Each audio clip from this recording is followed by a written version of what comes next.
Section 40, ठीक है, कल हम 39 तक कर चुके थे, 40 जो है ना पढ़ते हैं आज। सेक्शन 40 में डिडक्शन की बात कर रहा है फ्रॉम अदर सोर्सेज। डिडक्शंस मतलब एक्सपेंडिचर जो है, आप कोई भी इनकम अर्न करने के लिए एक्सपेंडिचर इनकर की हो और वो इनकम हो from other sources, income from other sources, तो उन डिडक्शन की बात कर रहा है। तो सब सेक्शन 1 में लिखा हुआ है, subject to this ordinance in computing the income of a person chargeable to tax under the head income from other sources for a tax year, a deduction shall be allowed for any expenditure paid by the person in the year to the extent to which the expenditure is paid in deriving income chargeable to tax under that head other than expenditure of a capital nature। ठीक है, कह रहा भाई जो other source में कोई भी income आप जो है जनरेट की हो, उस जनरेशन इनकम ऑफ जनरेशन हो रही हो और उस इनकम को जनरेट करने के लिए कोई भी एक्सपेंडिचर इनकर किया हो, वो आपको एक अलाउेबल एक्सपेंडिचर होगा। लेकिन other than capital nature, capital nature मतलब ऐसा एक्सपेंडिचर जो 1 साल से ज़्यादा का बेनिफिट दे रहा हो, उसके अलावा मतलब 1 साल के अंदर अंदर कोई बेनिफिट आपको दे रहा हो, रेवेन्यू नेचर का एक्सपेंडिचर की बात कर रहा है, यहाँ पे लिख लेना अपने पास। सब सेक्शन 2 में लिखा है, a person receiving any profit on debt chargeable to tax under the head income from other sources। ठीक है,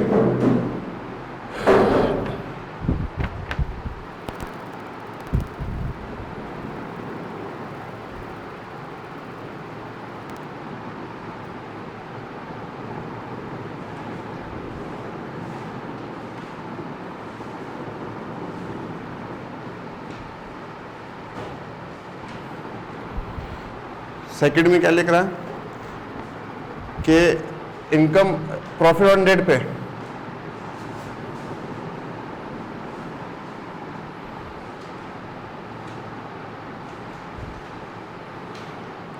प्रॉफिट ऑन डेट का मतलब क्या हुआ, मार्कअप या प्रॉफिट जो आप जो है किसी बैंक में रखवाया हुआ है, तो वहाँ पे आकर आपका कोई ज़कात वगैरह डिडक्शन हुई है तो वो आपको एक डिडक्टेबल अलाउंस मिल जाएगा।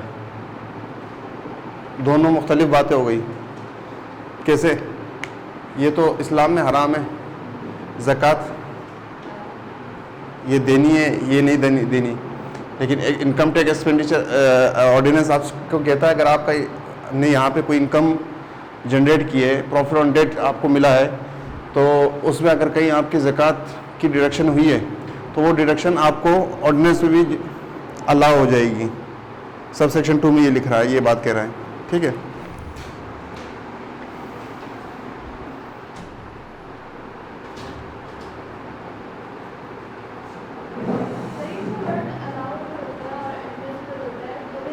एक ही है, admissible, inadmissible, allowable, unallowable. A person, subsection 3 में लिख रहा है, a person receiving income referred to in clause F of subsection 1 of section 39 chargeable to tax under the head income from other sources shall be allowed। सही है। F में वो कौन सी थी, F में बात हो रही थी बिल्डिंग की together with plant and machinery की। ठीक है, उसकी मद में अगर कोई इनकम की जनरेशन हो रही है, ठीक, तो हम उसको इनकम फ्रॉम अदर सोर्सेज में लेके जाए, इनकम फ्रॉम बिजनेस में नहीं लेके जा रहे थे। तो इनकम फ्रॉम अदर सोर्सेज में वो कह रहे हैं कि अगर उसको वैसे ही नॉर्मली आपको डेप्रिसिएशन सेक्शन 22 के तहत और इनिशियल अलाउंस सेक्शन 23 के तहत मिल जाएगा, ये बात कह रहा है यहाँ पे। सेक्शन 39 क्लास F में लिखा हुआ है कि भाई income from renting out of plant and machinery together with renting out of building together with plant and machinery. पढ़ें दोबारा, कल वाला नोट निकालें।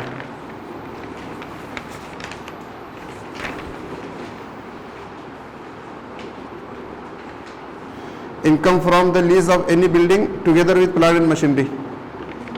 ठीक है, तो प्लांट एंड मशीनरी और बिल्डिंग ये दोनों एक डेप्रिशिएबल एसेट है, तो लेकिन आप बिजनेस में नहीं कर रहे हैं, इसको अदर सोर्सेज में लेके जा रहे हैं। तो अदर सोर्सेज में भी वो कह रहा है कि सेक्शन 22 और 23 वो अलाउ होंगे, एज इट इज एप्लीकेबल होंगे इसके लिए भी।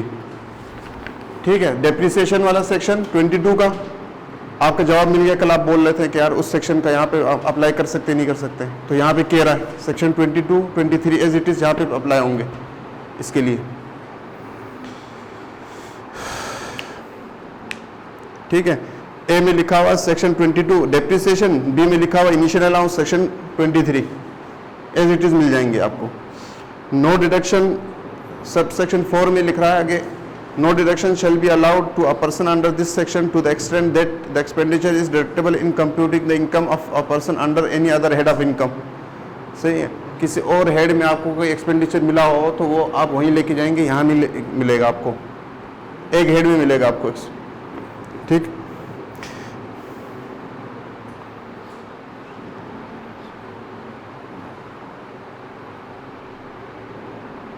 ठीक है। अब आ गया section 20 sub section 5 of section 40। उसमें भी वो बात कह रहा है कि सेक्शन 21 की जो रूल्स हैं वो एज इट इज़ अप्लाई होंगे यहाँ पे भी। सेक्शन 21 में क्या कह रहा है कि 25,000 से ऊपर की पेमेंट आपकी बैंक के थ्रू होनी चाहिए, सैलरी की मद में आप पेमेंट वगैरह कर रहे हैं। ठीक है, जो भी पेमेंट वगैरह उसकी वहाँ पे जो रिस्ट्रिक्शन लगा रहे हैं वो एज इट इज़ यहाँ पे अप्लाई होंगे। लिख रहा है the provisions of section 21 shall apply in determining the deductions allowed to a person under this section in the same manner as they apply in determining the deduction allowed in computing the income of the person chargeable to tax under the head income from business. Section 21 किसको deal करता है? Business को। ठीक है, उसमें कुछ rule बताता है कि यार ये एक्सपेंडिचर आपने इस जो है ना इसकी पेमेंट ऐसे करनी है, AOP को अपनी सैलरी अलाउड नहीं है, कुछ और बहुत सारी चीज़ें हमने पढ़ी थी। ठीक है, तो एज इट इज़ वो रूल है ना वो यहाँ पे भी अगर किसी हो रहे हैं नेचर अगर मिल रही है तो वो rule same as it is यहाँ पे भी अलाउ होंगे। अगर आपने फॉलो नहीं किए तो जो आपका अलाउबल एक्सपेंडिचर है वो अलाउ नहीं होगा आपको। ठीक है, फिर आगे लिख रहा है expenditure is of a capital nature if it has normal useful life more than 1 year. Capital nature का एक्सपेंडिचर यहाँ पे अदर सोर्स में अलाउ नहीं है आपको, अदर सोर्स में।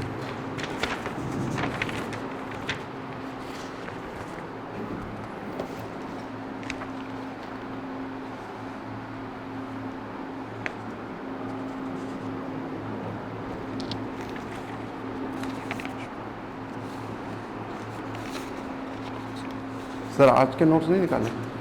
नोट्स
सेक्शन 20 ये पार्ट 7 है, ये सेक्शन 41 से लेके 55 तक डील करता है, ठीक है।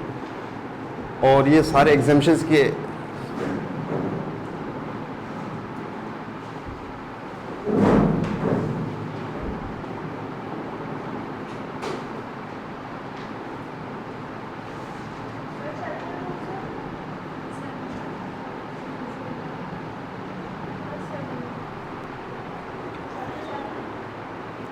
पार्ट 7 चैप्टर 3 था।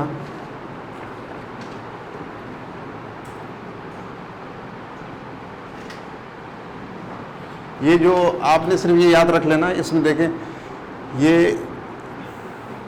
तकरीबन 10-11 किस्म की जो इनकम्स है लोगों की, वो इसमें ये डील करता है, वो सारी एग्जाम्प्ट है, आपने याद रख लेना।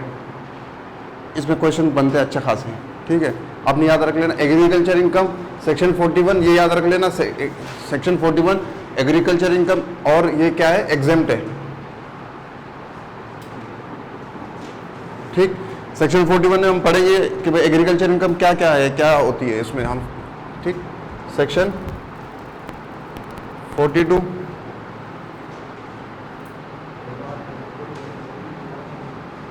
Diplomatic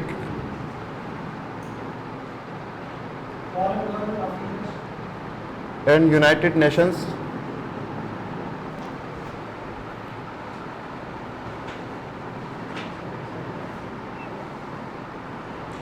exemptions।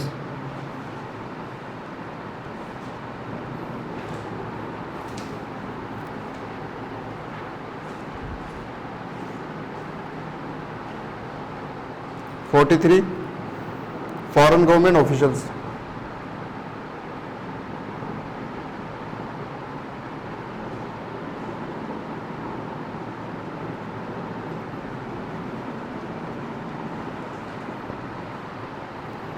Section 44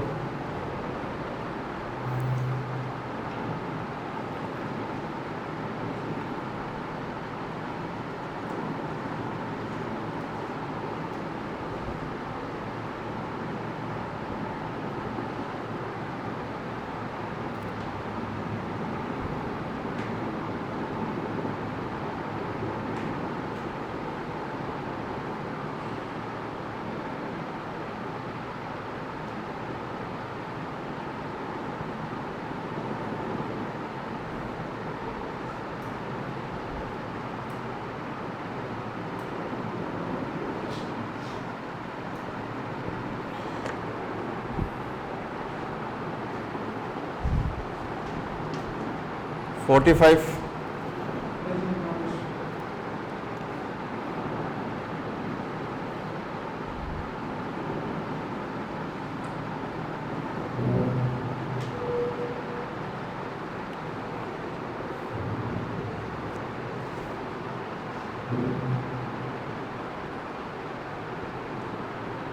section 45-46 profit on date.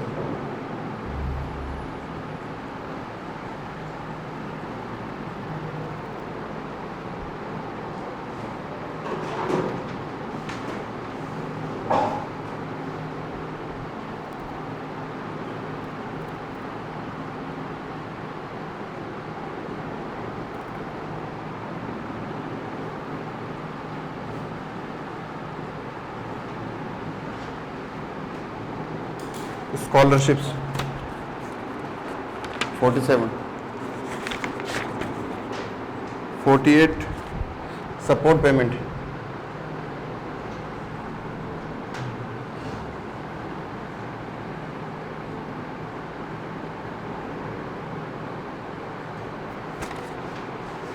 Under agreement to live apart.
यार एक टेबल बनवा लेना अपने पास सारे, सही है। लेक्चर के बाद घर जाके इसकी टेबल बना देना, ये ऐसे ही याद नहीं देंगे आपको। इसमें हर इसके अंदर छोटी छोटी चीज़ें हैं, कंडीशंस है, ईयर्स हैं, नंबर ऑफ़ ईयर्स है, इस टाइप की चीज़ें, तो वो आपने याद रखनी है। एक तो ये हो गया, आपको सीरियल वाइज याद होने चाहिए ये सारे, ठीक है, और सेक्शन याद करना है और सीरियल वाइज याद कर लेना है, ठीक है। दूसरा ये ना, इसमें से जो कंडीशंस है उसके टेबल बना दें, साथ ही टेबल बनेगी ना तो आपको याद रहेगी कि इसमें 3 इयर्स का कंडीशन थी, इसमें जो है ना वो बंदा, उसमें ये कंडीशन थी, फॉरन एक ही टेबल बनेगी ना, ये सारे जो में कवर हो जाएगा, उसमें एक ही टेबल बनवा ले, ठीक है। एग्रीकल्चर इनकम एग्जाम्प्ट है पाकिस्तान में, ठीक है। एग्रीकल्चर इनकम सेक्शन 41 डील करता है। एग्रीकल्चर इनकम से मतलब ये है पाकिस्तान में कोई भी लैंड सिचुएटेड हो, पाकिस्तान में हो, उसमें कोई भी आप एक्टिविटी करके, एग्रीकल्चर एक्टिविटी करके इनकम अर्न करते हैं, ठीक है, तो वो एग्जाम्प्ट है, यहाँ पे लिखा हुआ है। अच्छा, इसके अलावा सेक्शन में एक दो बातें और भी ये करता है कि अगर इस किसी लैंड में, इसको पढ़ते हैं फिर आपको समझ आ जाएगी। सब सेक्शन 1 है, agriculture income derived by a person shall be exempt, ठीक, from tax under this ordinance. Sub section 2 लिखा हुआ है, in this section agriculture income means, agriculture income से क्या मतलब है, एनी रेंट और revenue derived by a person from land which is situated in Pakistan and is used for agriculture purposes, ठीक है। बी में लिखा हुआ, any income drive by a person from land situated in Pakistan from, ठीक, any income drive by a person from land situated in Pakistan from, number 1 agriculture, ठीक, number 2 the performance by a cultivator और receiver of rent in kind of any process ordinarily employed by such person to render the produce raised or receiver by the person fit to be taken to the market। मतलब ये हुआ कि thresher वगैरह जो करते हैं, ठीक है, वो जो ना इस सेक्शन में आ जाएंगी, वो सारी एक्टिविटीज़ जो ना एग्रीकल्चर में फॉल करेगी। अगर आप वो किसी से ले रहा है, वो भी कोई इनकम अर्न कर रहा है, वो भी एग्रीकल्चर में फॉल करेगी, उसकी इनकम नहीं, ये एग्रीकल्चर इनकम नहीं करेगी, ये एक्सक्लूसिवली बता रहा है ना यहाँ पे।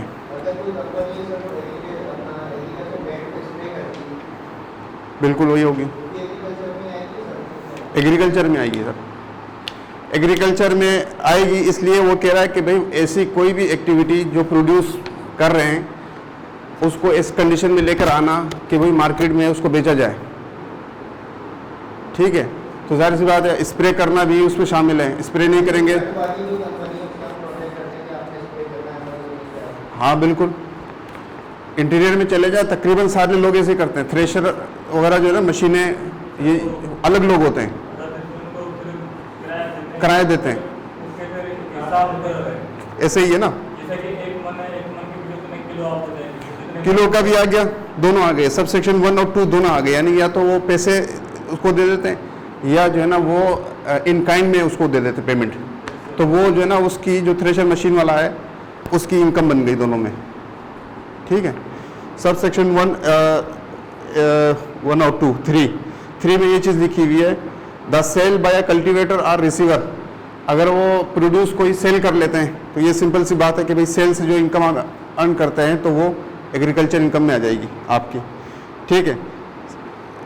क्लॉज सी लिखा हुआ है, any income drive by a person from any building owned and occupied by the receiver of the rent or revenue of any land described in clause A और B।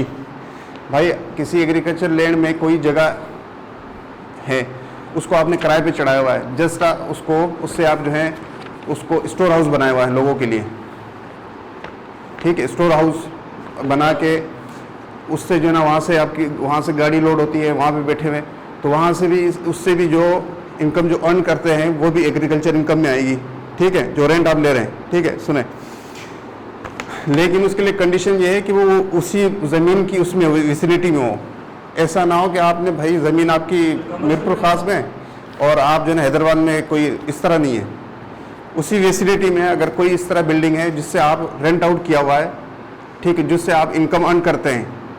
ठीक, एग्रीकल्चर ही से relevant चीज़ें, जैसे आपने store house दिया हुआ है, store बनाया हुआ है, लोग उसमें आके स्टोर करते हैं, वहाँ से जो है ना आपको वो दे देते हैं, रेंट देते हैं उसके लिए, तो वो आपकी एग्रीकल्चर इनकम बनेगी।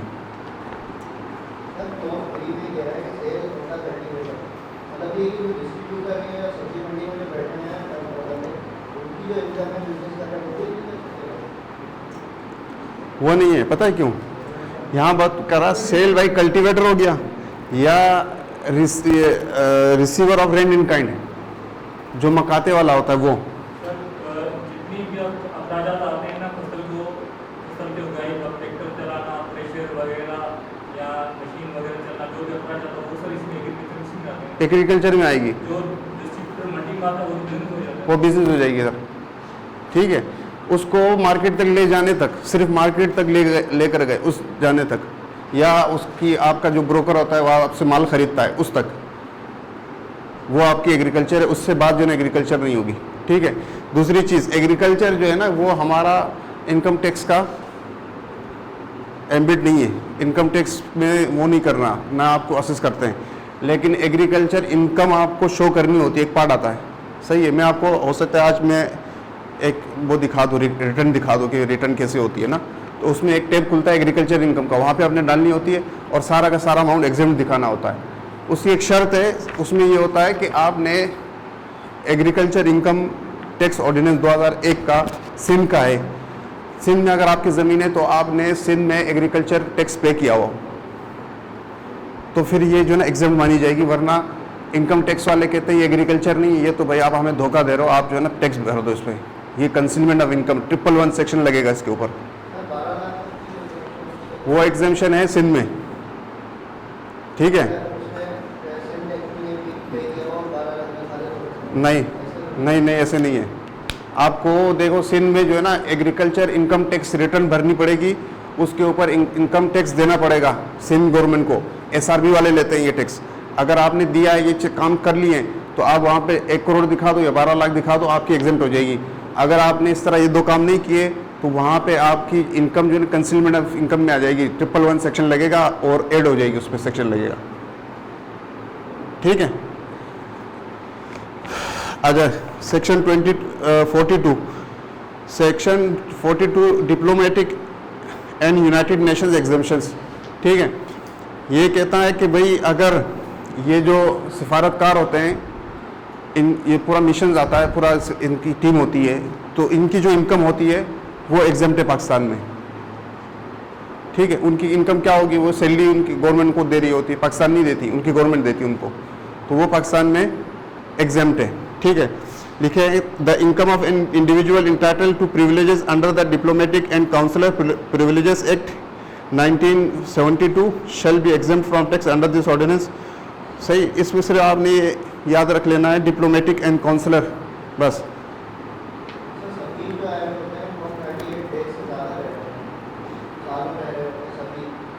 कौन?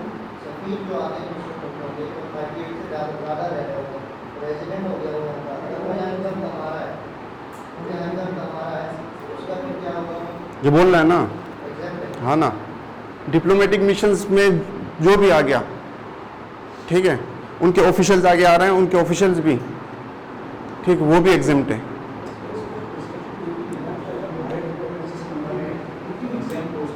किसकी?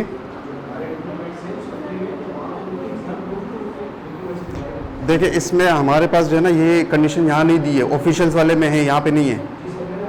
ऑफिशियल्स वाले में हैं तब हैं जब आप जो है हमारे ऑफिशियल्स को वहाँ पे दे रहे हैं टैक्स की छूट, वैसी सर्विसेज वो दे रहे हैं जो सर्विसेज आप हमारे यहाँ दे रहे हैं। सर्विसेज भी सेम होनी चाहिए दोनों की, और जो है ना आप टैक्स की छूट वहाँ भी दे रहे तो हम यहाँ भी दे देंगे। वो आगे पढ़ते हैं, सेक्शन 44 है मेरे ख्याल में, 44, हाँ पढ़ते हैं आगे 43।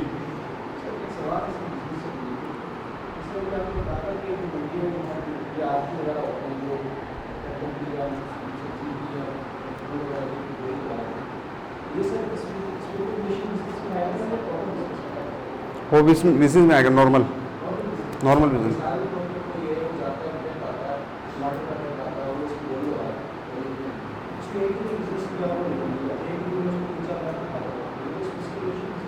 बिजनेस में आएगा।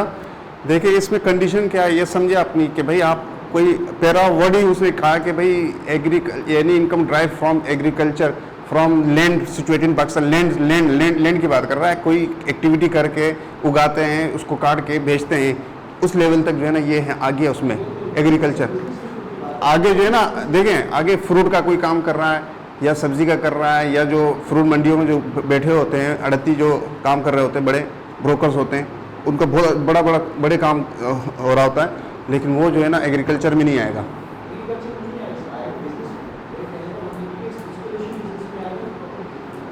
नहीं, स्पेकुलेशन में क्यों आएगा?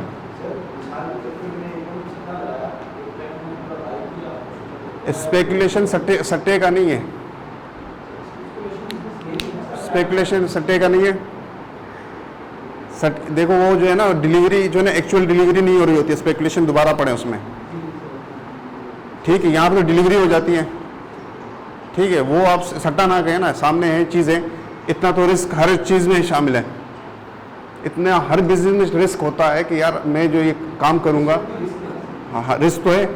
अब वहाँ पे भी भले रिस्क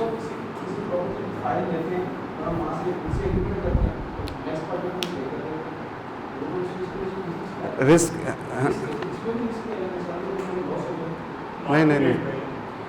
इस तरह तो हर बिजनेस स्पेकुलेशन हो गया भाई। स्पेकुलेशन की जो वो डेफिनेशन बता रहा है ना कि यार इसकी डिलीवरी जो है ना वो फ्यूचर्स की बात करें, आप जो स्टॉक एक्सचेंज में फ्यूचर को सर्च करें कि फ्यूचर्स कैसे काम कर रहे होते हैं, फ्यूचर्स कॉन्ट्रैक्ट होते हैं, वो जो है ना फ्यूचर पे बस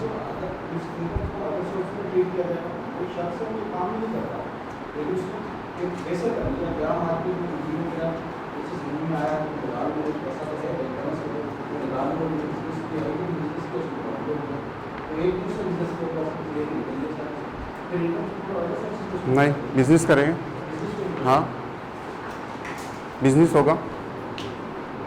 अदर सोर्स में कैसे लेके जाएंगे आप?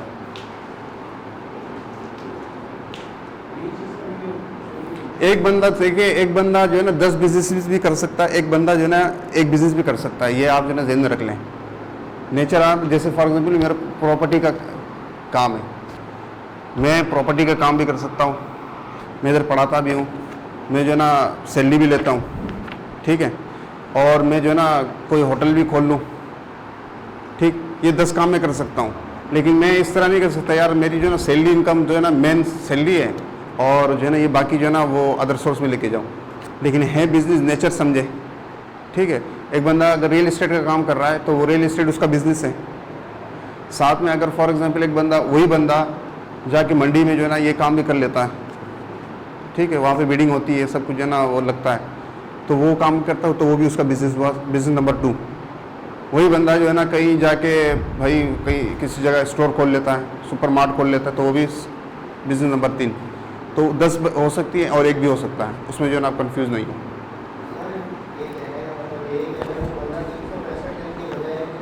भले एक दिन करें भाई, बिजनेस का आ जाएगा, क्योंकि इसमें रेट का आएगा डिफरेंस।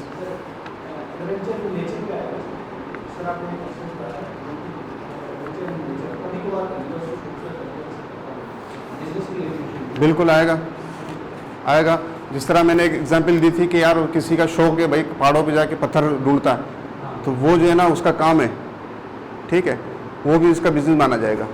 ऐसे ही कोई भाई चलते फिरते उसने देख लिया यार चलो भाई मैं भी आज जो है ना सुबह 6 बजे जाके खड़ा हो जाता हूँ, चक्कर लग गया, ठीक है भाई बिजनेस है, ठीक है। अच्छा आ जाए diplomatic Nations, United Nations exemption है। ये सब सेक्शन 1 में कह रहा है कि भाई डिप्लोमेटिक और काउंसिलर एक्ट के तहत जो है ना उनको एग्जेम्पशन मिली हुई है। सब सेक्शन 2 में लिखा हुआ है United Nations individual entitled to privilege under the shall be exempt from tax under this ordinance to the extent provided for the that act। United Nations में अगर जो है ना कोई बंदा उनकी या एजेंसीज के पास जो है ना कोई बंदा वो है एम्प्लॉयड है, तो इसकी इनकम जो है ना वहाँ पे एग्जेम्प्ट है, उसकी बात कर रहे हैं, ठीक।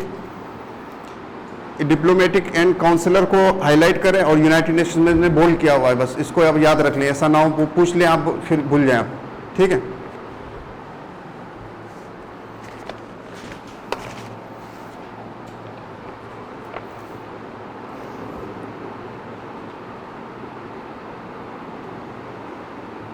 आगे फिर सब सेक्शन 3 में लिख रहा है, any pension received by a person being a citizen of Pakistan by virtue of person's former employment in the United Nations or its specialized agencies, provided the person's salary from such employment was exempt under this ordinance. यानी इस sub section 2 में अगर वो exempt थी तो 3 में जो pension मिलेगी रिटायरमेंट के बाद इन्हीं एजेंसीज से या यूनाइटेड नेशन से, तो वो भी एग्जेम्प्ट मानी जाएगी। पेंशन तो वैसे ही एग्जेम्प्ट है, लेकिन उसको स्पेसिफिकली उन्होंने यहाँ पे कहा हुआ है कि वो एग्जेम्प्ट होगी। सब सेक्शन 2 में क्या कह रहा है?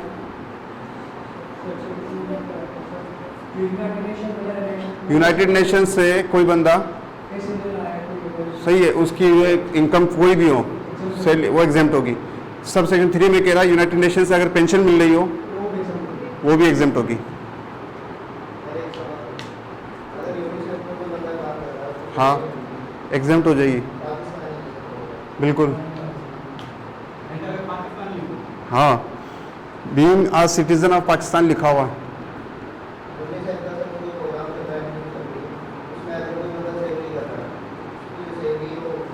एग्जेम्प्टेड, बिल्कुल।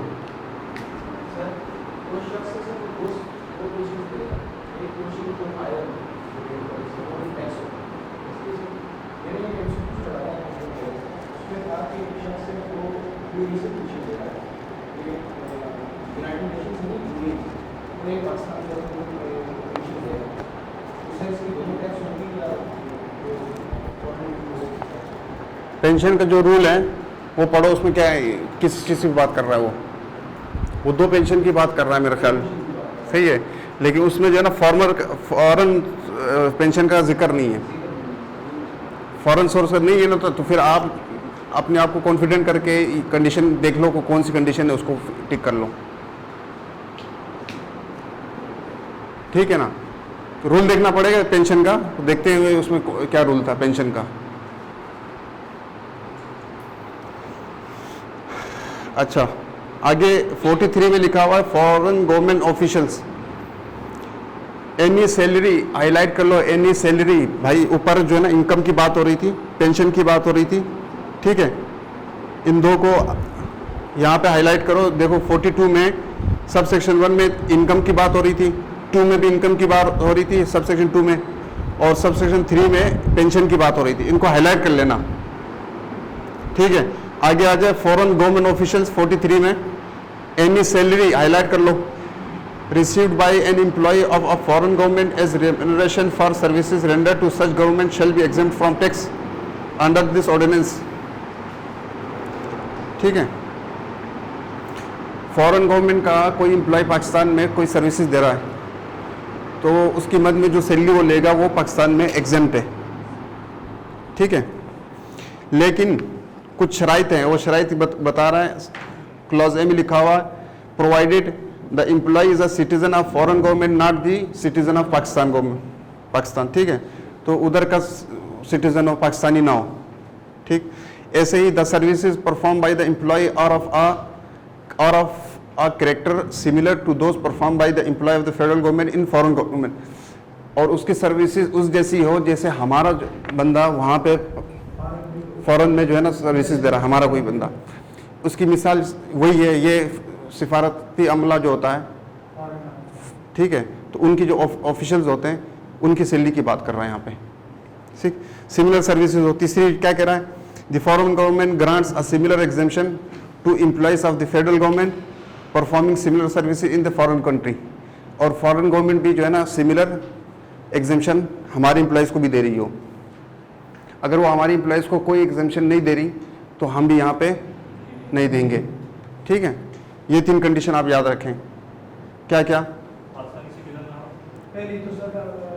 पाकिस्तान सिटीजन लिख लो या इसको हाईलाइट करो। दूसरा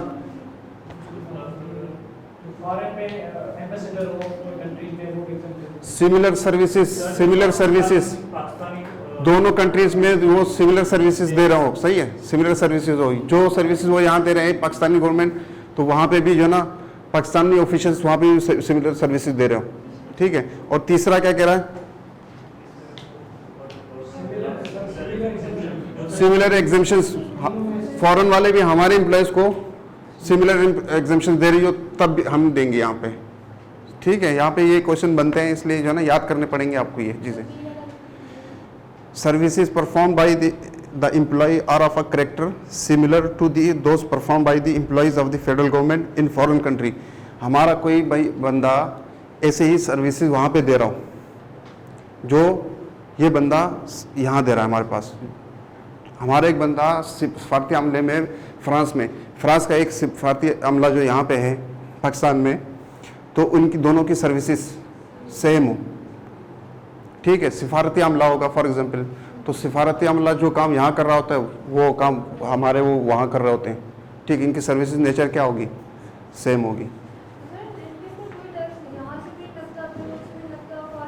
नहीं लगेगा, कंडीशन फुलफिल होगी तो होगा, अगर कंडीशन फुलफिल नहीं होती ना।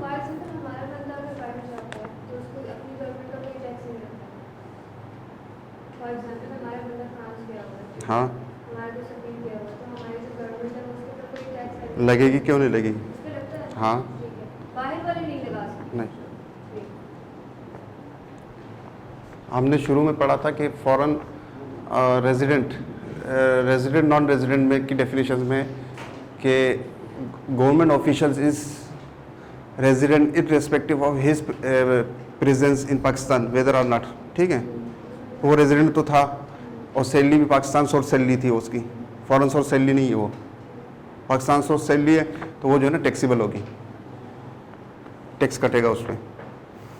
44 में लिख रहा है exemption under international agreements. Tax treaties होती हैं दो कंट्रीज़ के मुख्तलिफ ममालिक के आपस में, कि हम जो है आपस में टैक्स जो है मायदात होते हैं, ठीक है, MOU साइन होते हैं, तो वो जो है उसकी मद में एक दूसरे के साथ टैक्स के आप हमारे ऑफिशियल्स के ऊपर या आप हमारे जो है इन चीज़ों पे टैक्स ना काटें, ठीक।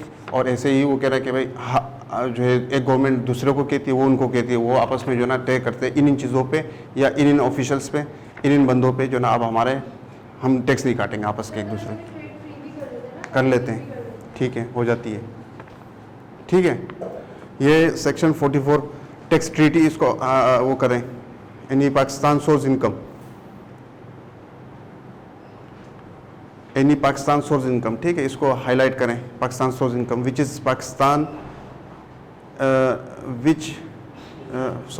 Any Pakistan source income which Pakistan is not permitted to tax under a tax treaty shall be exempt from tax under this ordinance, ठीक। आगे आ जाए, एनी सबसेक्शन 2 में लिखा हुआ any salary received by an individual not being a citizen of Pakistan.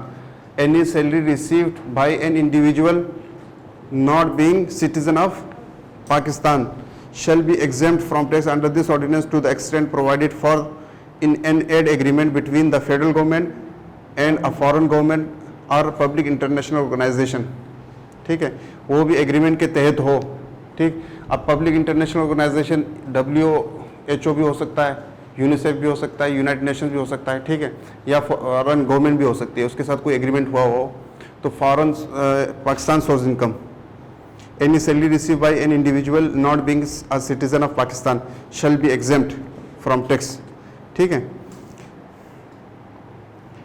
तो उसके ऊपर कोई टैक्स नहीं लगेगा जो पाकिस्तान का सिटीजन नहीं हो, सैलरी पाकिस्तान से उसको मिल रही हो और वो एग्रीमेंट के तहत, ठीक, पाकिस्तान गवर्नमेंट और या किसी पब्लिक इंटरनेशनल ऑर्गेनाइजेशन के बीच में अगर कोई एग्रीमेंट हुआ हो, ठीक है, वर्ल्ड हेल्थ ऑर्गेनाइजेशन है एग्जाम्पल ले लेते हैं, ठीक, तो उसमें अगर कोई भी वो सर्विसेज वो प्रोवाइड करते हैं तो वो सैलरी टैक्सेबल नहीं होगी। क्लॉज में लिखा हुआ है where the individual is either not resident individual और a resident individual solely by reason of the performance of services under the aid agreement, ठीक है।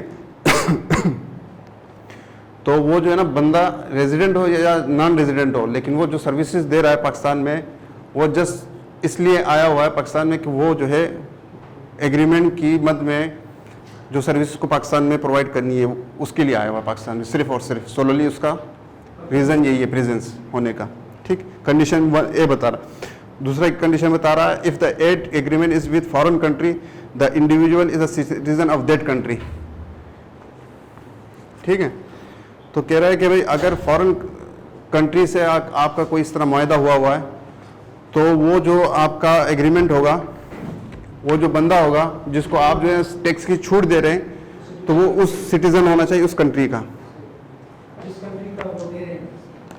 जिस कंट्री का जो है वो सर्विसेज एग्रीमेंट हुआ है जिस कंट्री से। फॉर एग्जांपल जर्मनी ने पाकिस्तान में कोई जो ना वो कर लिया है अपना, ठीक है, तो कोई प्रोजेक्ट यहाँ पे लॉन्च कर दिया और वो कर रहे हैं पाकिस्तान में, ठीक, तो वहाँ पे उसका जो एम्प्लॉई यहाँ पे आके वो जो सर्विसेज देगा, तो वो जो, हाँ, तो वो बंदा जो है ना सिटीज़न होना चाहिए जर्मनी का, तब उसको छूट मिलेगी पाकिस्तान टैक्स की।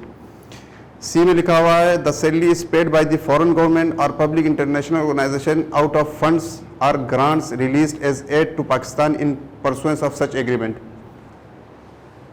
ठीक है, जो ग्रांट्स और एड मिले हुए पाकिस्तान को किसी प्रोजेक्ट के लिए, तो उन्हीं फंड्स में से उसको पेमेंट हो रही हो, तो इसका मतलब ये हुआ कि पाकिस्तान की पैसों में से उसको पेमेंट नहीं जा रही, वो समझो कि बाहरी पेमेंट है। पाकिस्तान की अगर होती तो वो उसको टैक्स कर रहे थे यहाँ पे।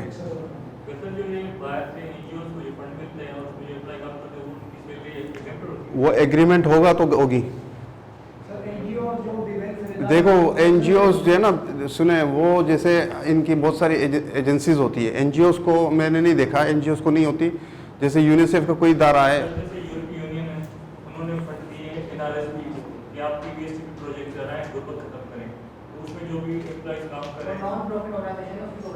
नहीं नहीं नहीं, तो क्यों लगेगा, क्यों नहीं लगेगा?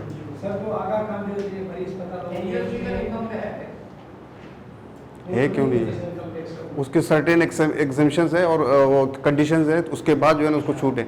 कमिश्नर से उनको सेक्शन 236 में एग्जेम्पशन सर्टिफिकेट लेना पड़ता है, 100C में क्रेडिट मिलता है, तब जाके जो है ना वो पीसीपी से सर्टिफिकेशन होती है।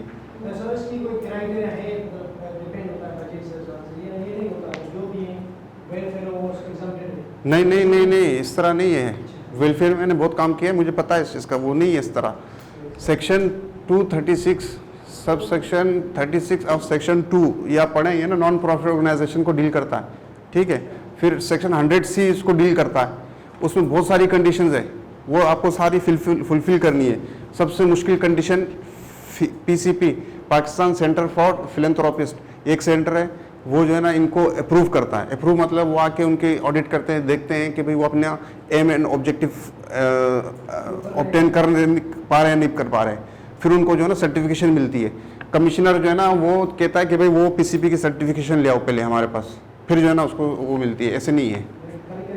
हाँ, फिर जो है ना सेक्शन जो विदहोल्डिंग वगैरह जो करनी होती है इनको, वो तो करनी ही करनी है नहीं आओ, लेकिन इनकी इनकम पे जो है ना एग्जाम तब मिलती है जब कमिश्नर अप्रूव करेगा, ठीक है।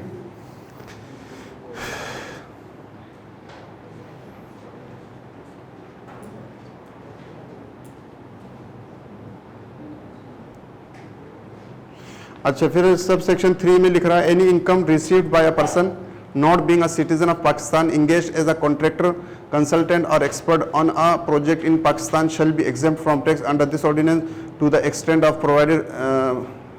provided for in a bilateral or multilateral technical assistance agreement between federal government and a foreign government or public international organization where the project is financed out of the grants funds in accordance with the agreement. The person is either a non-resident person solely by the reason, वही 3 condition यही भी बता रहा है।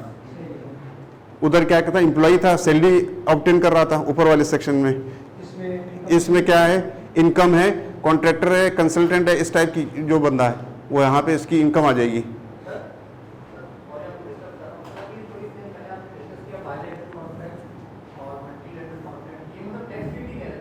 नहीं, tax treaty भी कह सके, लेकिन टैक्स ट्रीटी अलग चीज़ है।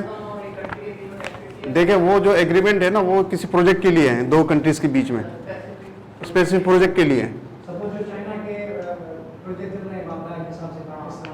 ठीक है, वो स्पेसिफिक उसके लिए कि यहाँ पे किसी कोई डैम बनाना है या स्टील मिल जो है यहाँ पे कायम करनी है, इस्टेब्लिश करनी है, या किसी और प्रोजेक्ट पे काम करना है, तो उनकी जो है ना वो एग्रीमेंट स्पेसिफिक उसके लिए होता है।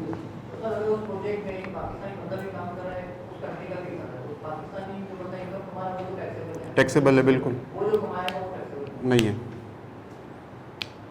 ठीक है। एड, और उसकी बात कर रहे हैं एड, पाकिस्तान को कोई एड मिल रहा है, हम तो गरीब मुल्क है ना, हमें चाहिए पैसे, ठीक है, अंडर डेवलप। तो एड जो मिल रहा है, एड के मद में एग्रीमेंट साइन होगा, जैसे हमारा और अमेरिका के बीच में कोई जो है ना साइन हो गया कि भाई ये हम आपको ये डैम बना के देंगे, और एड दे दिया कि यार ये हम आपको एड है, ठीक है। या किसी कोई हॉस्पिटल बनाना है किसी पर्टिकुलर जो है ना डिजीज़ को कैटर करने के लिए, ठीक है। इस टाइप की चीज़ें, एक पर्टिकुलर स्पेसिफिक उसके लिए एग्रीमेंट साइन हुआ दोनों ममालिक के, फिर उनका एम्प्लॉई आया या उनके कॉन्ट्रैक्टर आए, तो वो जो एम्प्लॉई इनकम लेगा, ठीक है। अब वो एम्प्लॉई आया किस लिए, सिर्फ solely for the reason of providing services in respect of that contract, ठीक है। वो पाकिस्तान में सिर्फ इसीलिए आया है और उसका कोई मकसद नहीं था, तो उसकी सैलरी एग्जेम्प्ट हो गई। ऐसे ही वो कॉन्ट्रैक्टर भी आया तो साइन हुआ, चीज़ें इस्टेब्लिश हुई और जो है ना काम स्टार्ट हुआ, तो वो पाकिस्तान आया, ठीक है, तो उसकी इनकम एग्जेम्प्ट हो गई।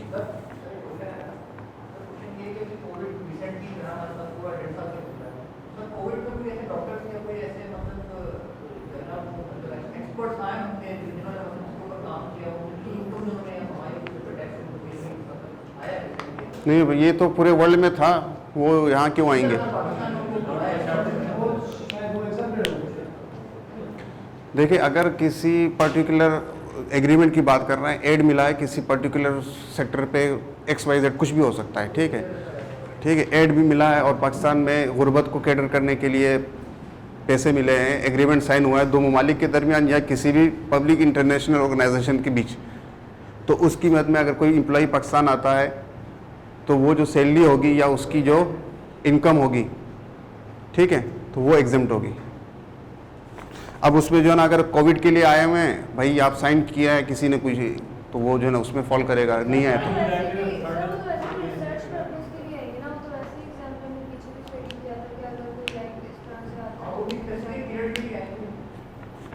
बस सही है, इतना याद रख ले काफ़ी है यार, याद पास हो जाओगे हम लोग।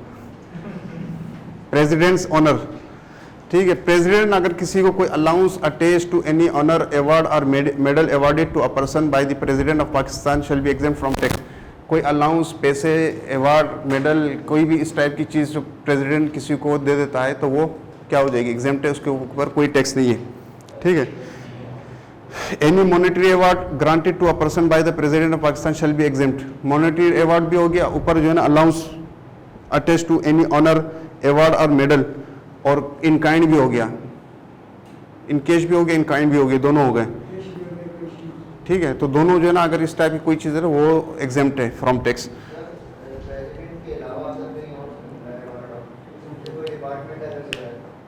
नहीं, टैक्सेबल होगा, ये कल हमने डिस्कस किया था, याद है ना, कल हम क्या डिस्कस कर रहे थे यार, इस तरह अगर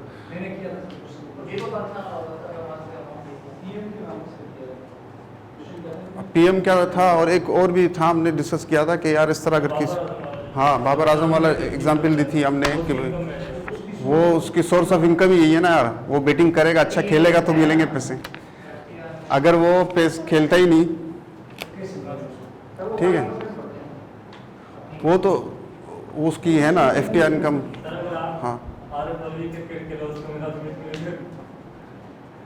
यार, कहाँ से मिलेगा बताओ, मुझे भी बता दो, मैं भी खेलता हूँ। अच्छा, 46 में आ जाए, profit on debt. Profit on debt किस में फॉल करता है वैसे? अदर सोर्स में करता है, यहाँ पे कर एग्जेम्प्ट है। अब कौन से एग्जेम्प्ट है देखो अभी, any profit received by a non resident person on a security issued by a resident person shall be exempt from tax under this ordinance, ठीक है। Resident person non resident person को कोई डेट सिक्योरिटी इशू करता है, debt securities हमने कल काफ़ी चीज़ें, टर्म फाइनेंस सर्टिफिकेट, ठीक है, मुदारबा सर्टिफिकेट, फलाना दिमाग बहुत सारी पड़ी, वो सारी जो है डेट सिक्योरिटीज़ है। एक रेजिडेंट पर्सन नॉन रेजिडेंट को इशू करता है, पाकिस्तान से बाहर बंदे को, ठीक है। हाँ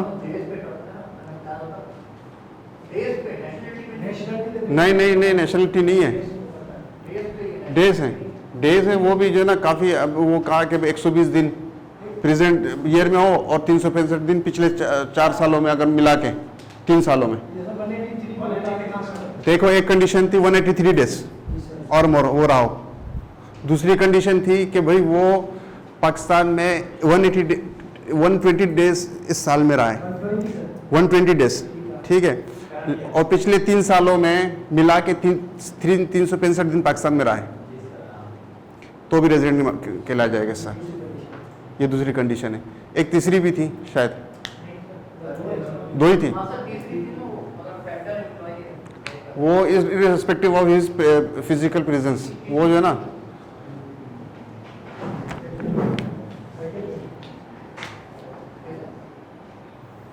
प्रॉफिट ऑन डेट जो है ना वो एग्जेम्प्ट है अगर security resident person non resident को इशू कर रहा है, लेकिन कंडीशन क्या है मुनीब बिलावल, समझ आ रहा है नहीं?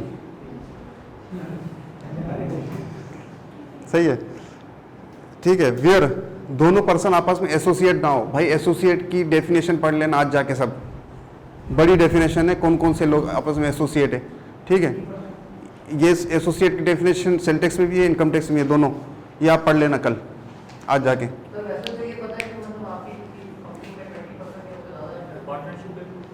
वो अकाउंटिंग की एसोसिएशन अलग है, यहाँ पे जो है ना कुछ ज़्यादा है, ठीक है। 2 कंपनियाँ आपस में अगर शेयर होल्डिंग हो तो वो एसोसिएट है, और मेरी वाइफ जो है ना किसी कंपनी में डायरेक्टर हैं, ठीक है, और वो भी एसोसिएट बन जाएगी मेरी, वो कंपनी मेरी एसोसिएट बन जाएगी। स्पाउस की जो है ना कहीं भी शेयर होल्डिंग है आपस में, तो वो जो है ना वहाँ पे अब तो बहुत सारे जो कंडीशंस आती है, एसोसिएट है। फर्म्स के पार्टनर आपस में एसोसिएट बनते हैं, डायरेक्टर्स आपस में एसोसिएट हैं, ठीक है। ये सारी चीज़ें हैं एसोसिएट की डेफिनेशन में। वो कह रहा है कि प्रॉफिट ऑन डेट जो है ना यहाँ पे एग्जेम्प्ट तब होगी कि 2 बंदे आपस में एसोसिएट ना हो, ठीक है सब। अच्छा, क्लॉज बी में लिखा हुआ the security was widely issued by the resident person outside Pakistan for the purpose of raising a loan outside Pakistan for use in business carried on by the person Pakistan. और जो है ना वाइडली यूज इशू कर लिया हो outside Pakistan for raising loan purpose के लिए, वो सिक्योरिटी इशू कर लिया हो आउटसाइड पाकिस्तान, ठीक है।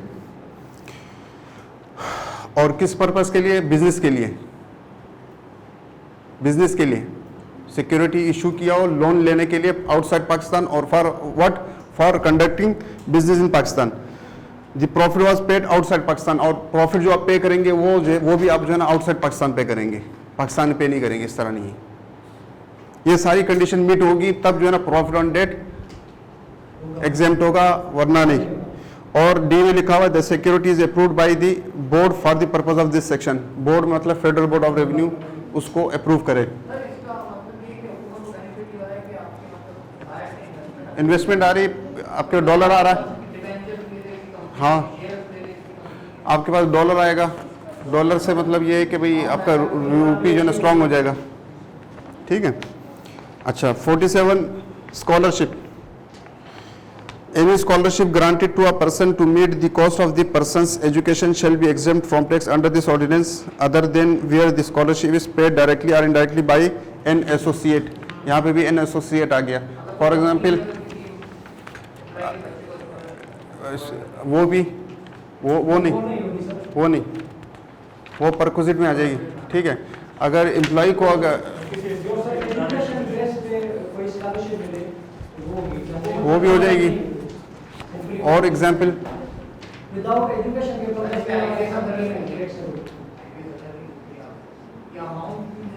अमाउंट, वो अमाउंट मिले या स्कॉलरशिप पैसे मिलेंगे, वो एग्जेम्प्ट हो जाएगी। वो सारी इस टाइप की जितनी भी चीज़ें होंगी ना वो एग्जेम्प्ट होगी for purpose of education. Scholarship उसके लिए मिलती है ना।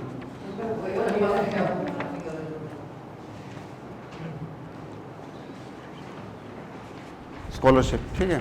अच्छा सपोर्ट पेमेंट, 2 मियाँ बीवी आपस में जो है ना लड़ झगड़ के जो है ना आपस अलग हो गए, ठीक है। तो सपोर्ट पेमेंट जो है ना जो एक दूसरे को जो सपोर्ट करने के लिए देंगे, ज़्यादातर क्या जो हस्बैंड है वो ही देता है, तो वो जो अमाउंट मिलता है वो होता है एग्जेम्प्ट, ठीक है, सपोर्ट पेमेंट। अच्छा 49 में लिखा हुआ, यार ये ऑनलाइन वाले भी थोड़े से समझाए ना।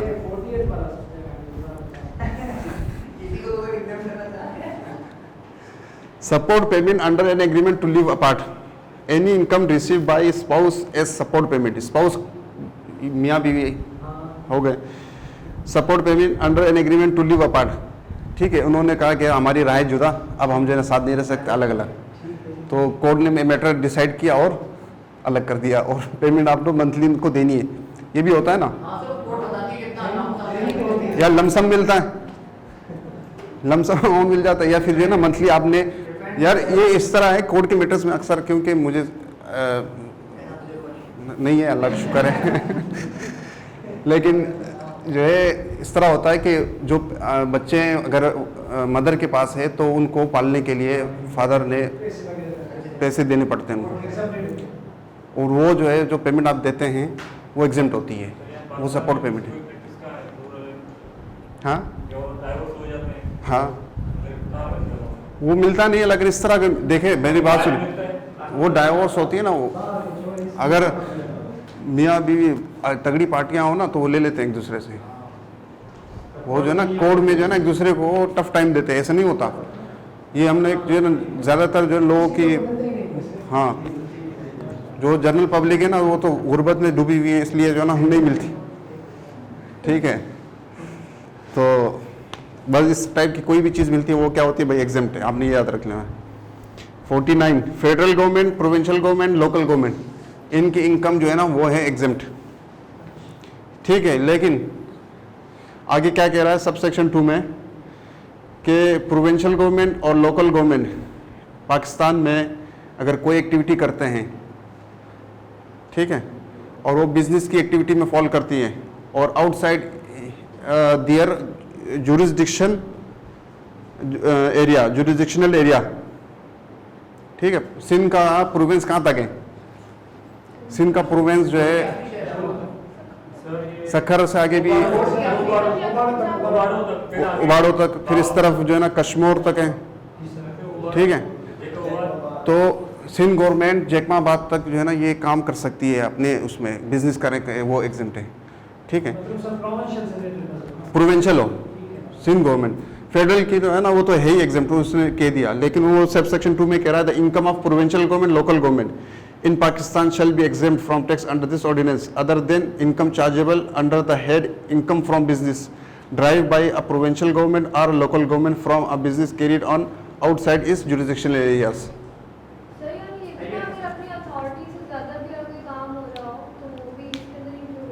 कैसे? फॉर एग्जांपल गवर्नमेंट ने दिया हुआ कि आपने इसी के जुरिस्डिक्शन के अंदर ही काम करना है, उससे ज़्यादा अथॉरिटीज अगर आपको बिजनेस वगैरह ड्राइव कर रहे हैं कुछ कर रहे हैं तो वो भी वो तो हमारे आइन में जो है ना स्पेसिफाइड है ना, इस सेक्शन में तो ये कह रहा है ना कि यार हमारे आइन में 4 सूबे हैं ना। फॉर एग्जांपल 4 स्कूल बनाने के पैसे दिए गवर्नमेंट ने, हम आगे से 5-6 बना रहे हैं तो फिर क्या क्या क्या बनाने? फॉर एग्जांपल के फेडरल में जो है वो प्रोविंशियल गवर्नमेंट को जो है वो कुछ पैसे दिए 4 स्कूल बनाने के लिए फॉर एग्जांपल, अब वो 5 या 6 बना लेते हैं, ऐसा होता नहीं है, लेकिन जो एक्स्ट्रा वो अपनी अथॉरिटी से ज़्यादा काम करेंगे तो उस पर भी मतलब लाइक पे कोई एग्जाम्प्ट नहीं होगा, बिजनेस पर्पस के लिए।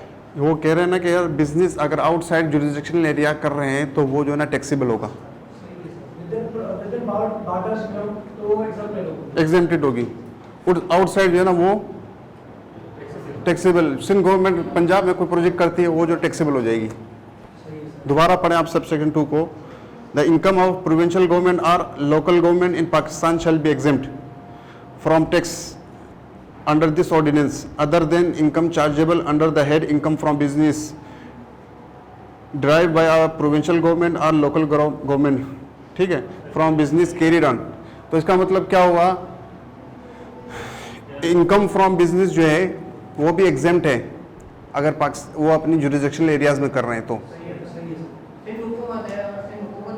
हाँ, अगर अपने आउटसाइड कर रहे हैं इनकम फ्रॉम बिजनेस फिर टैक्सेबल होगी।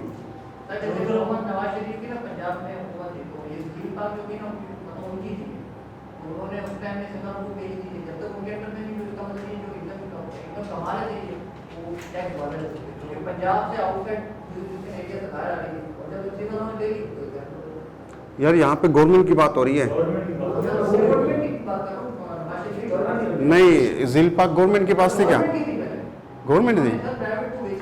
बस बार्डर्स में वो बस एग्जाम्पल आउटसाइड होते हैं इनकम बस ज़्यादा उसमें ठीक है, अच्छा है ये, लेकिन इतना याद रखें 3 में लिखा हुआ subject to section 2 any payment receive by the federal government, provincial government, deduction collection advance tax जो है ना इस पर नहीं लगेगा भाई। Federal government, local government, provincial government में जो विदहोल्डिंग के रूल वगैरह है वो अप्लाई नहीं होंगे। एडवांस टैक्स जो है ना सारी इनकम ही एग्जेम्प्ट है इनकी। अगर कहीं पे टैक्सेबल है भी तो भी जो है ना उसके ऊपर वो जो है ना एडवांस टैक्स कलेक्शन वगैरह नहीं होगी, एग्जेम्प्ट हो जाएगी। टैक्स की एग्जेम्पशन यार मैंने एक सेक्शन 21 में बताया था कि सेक्शन 153 क्या डील करता है कि ए जो है ना बी को सेल कर रहा है गुड्स ₹1,00,000 की, बी जो है ना रिटर्न में क्या देगा, पैसे देगा, लेकिन ये जो है ना ये ₹1,00,000 में से 4.5% काटेगा, 4,500 काट के जो बच गया 95,000 ये पेमेंट करेगा। ये इसको कहते हैं विदहोल्डिंग। सही है, विदहोल्डिंग। इस टाइप की जितनी भी जो अरेंजमेंट होगी वो जो है ना प्रोविंशियल गवर्नमेंट, फेडरल गवर्नमेंट और लोकल गवर्नमेंट पे अप्लाई नहीं होगी। इस टाइप की जितनी भी चीज़ें, इसके अलावा फेडरल आप पढ़ेंगे ना आगे जाके, जब आप आएंगे तो आपको बहुत सारे जो है ना लॉज मिलेंगे। सेक्शन जो है ना 153 है, 149 में भी काटते हैं हम, ठीक है, सैलरी पे काटते हैं। फिर सेक्शन जो है 236 है, 231 है, ये सारी जो है ना डिडक्शंस वाले हैं, ठीक है। तो वो आप जो है ना बाद में पढ़ेंगे। अभी तक इतना याद रखें कि भाई इसमें एडवांस टैक्स की कलेक्शन डिडक्शन जो है ना फेडरल गवर्नमेंट, प्रोविंशियल गवर्नमेंट इनके लिए नहीं है, ठीक। आगे आ जाए, the exemption under this section shall not be available in the case of corporation, company और रेगुलेटरी अथॉरिटी और डेवलपमेंट अथॉरिटी, अदर बॉडी और इंस्टीट्यूशन इस्टेब्लिश बाई और अंडर अ फेडरल लॉ, ठीक है, or a provincial law or an existing law or a corporation, company or regulatory authority or development authority or other body or institution set up, owned and controlled either directly or indirectly by the federal government or a provincial government, regardless of the ultimate destination of such income is laid down in Articles 165A of the Constitution of Islamic Republic of Pakistan, provided that the income from sale of spectrum license and renewal thereof by the Pakistan Telecommunication Authority on behalf of the federal government after the first day of March 2014 shall be treated as income of the federal government and not of the Pakistan Telecommunication Authority, ठीक है। इसमें यह हुआ कि भाई ये अगर federal government, provincial government, इसमें इनके अगर किसी कंपनीज में ये लोग कंपनियां बनाते हैं, ठीक है, या उनकी किसी कंपनी में शेयर्स होते हैं, तो वो कंपनियों की जो इनकम होगी वो जो है ना एग्जेम्प्ट नहीं होगी। पाकिस्तान टेलीकम्युनिकेशन पाकिस्तान की जो है ना कॉरपोरेशन थी एक ज़माने में, अब तो जो है ना उन्होंने शेयर होल्डिंग बेच दी। अब पाकिस्तान की शेयर होल्डिंग 49 है और बाहर वालों की 51 है, इस तरह कुछ है। 51 बाहर की ना, पाकिस्तान की 49 है। तो इन्होंने अपनी शेयर होल्डिंग कंट्रोल बेच दिया है, ठीक है। अब तो कंपनी प्रॉपर बन गई है। वैसे पहले कॉरपोरेशन थी तो तब भी जो है ना इनकी इनकम जो है ना एग्जेम्प्ट नहीं थी, तब भी इनकी एग्जेम्प्ट नहीं थी। पीएसओ पाकिस्तान की शेयर होल्डिंग है, पाकिस्तान गवर्नमेंट की शेयर होल्डिंग है, इसमें है, इसकी इनकम जो है ना एग्जेम्प्ट नहीं है। इस टाइप की जितनी भी कंपनियां हैं, पाकिस्तान स्टील मिल है, पीआईए हैं, ये जितनी भी इस टाइप की जो फेडरल गवर्नमेंट या प्रोविंशियल गवर्नमेंट की जो कंपनियां हैं इस टाइप, तो वो जो है ना एग्जेम्प्ट नहीं है भाई। बिल्कुल एसएसजीसी हो गई है, ठीक। एंग्रो तो बिल्कुल प्राइवेट है ना भाई, डिस्ट्रिक्ट कंपनी। हाँ, आर्मी वालों की एंग्रो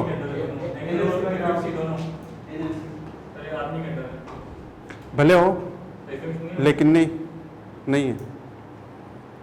एनएलसी है फॉर एग्जांपल, उनकी एक अदारा है, वो भी टैक्स देता है, टैक्स उसको देना है, एग्जेम्पशन नहीं है इनको, ठीक है। इस टाइप की कॉरपोरेशन हो गई, कंपनीज हो गई, ठीक है, वो सब जो है ना वो टैक्सेबल होंगी। लेकिन अगर फेडरल गवर्नमेंट, प्रोविंशियल गवर्नमेंट के खुद की अगर कोई वो करती एक्टिविटी है, तो वो जो है ना एग्जेम्प्ट है subject to condition sub section 2 और 1 वाली। नहीं नहीं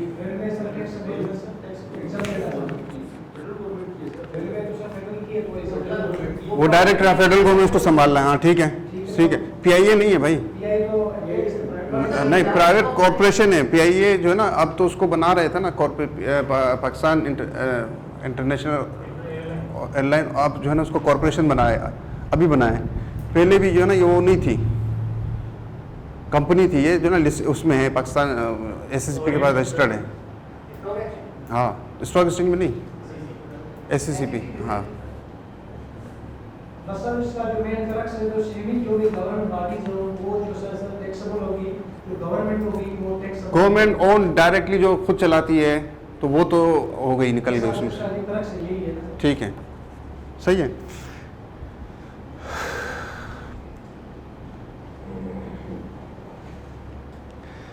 foreign source income of short term resident individuals, ठीक है।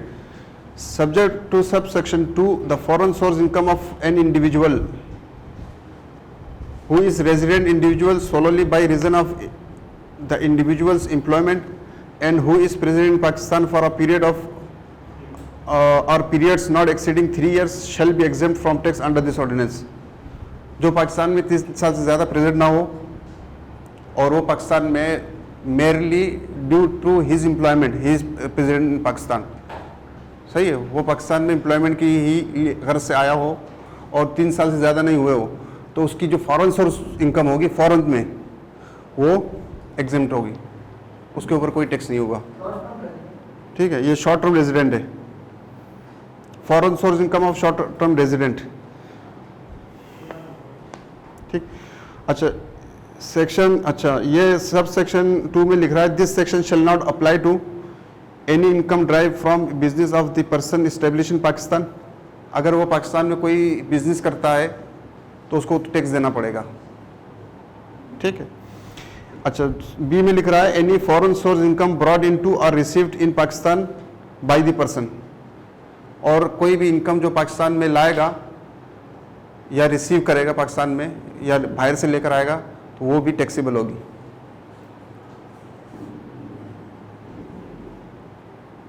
ठीक है, नमाज पढ़ ले, इसको कैरी आगे बढ़ाते हैं।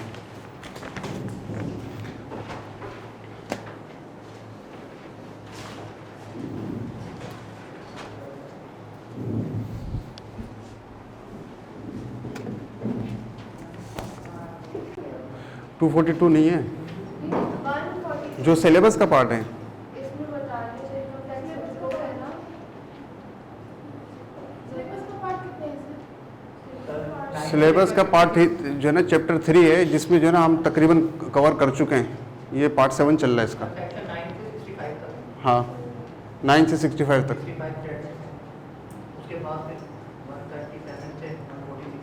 हाँ 130, इसमें जो ना मेन सेक्शन 137, 138, 140 मेन है जिसमें वो क्वेश्चन पूछता है।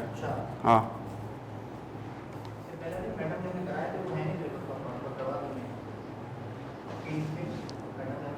वो नहीं थे, वो अपील्स जो है ना वो हैं सेल टैक्स वाले, ये वाले नहीं है। सेल टैक्स की आई थी ना।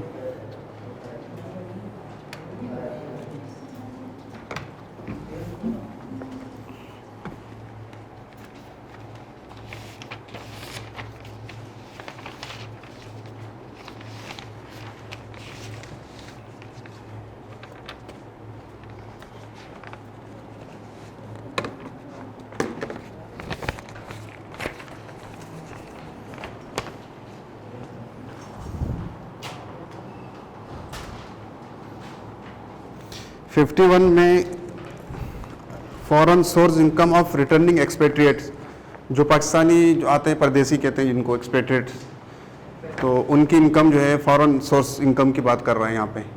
ठीक है, तो any foreign source income derived by a citizen of Pakistan in a tax year who was not a resident individual in any of the 4 tax years preceding the tax year in which the individual became a resident shall be exempt from tax under this ordinance in the tax year in which the individual became a resident individual and in the following tax years. 2 साल के लिए उसकी जो है ना exempt हो जाएगी income. भाई कोई बंदा था returning expatriate citizen of Pakistan जो बाहर रहता था, ठीक है, और पिछले 3 सालों में किसी एक साल में भी वो रेजिडेंट नहीं था, लेकिन इस साल आके वो रेजिडेंट बन गया, तो उसकी foreign source salary income, foreign source income exempt होगी इस साल और अगले साल, 2 साल के लिए।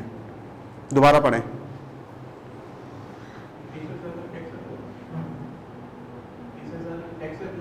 तीसरे साल टैक्सेबल हो जाएगी।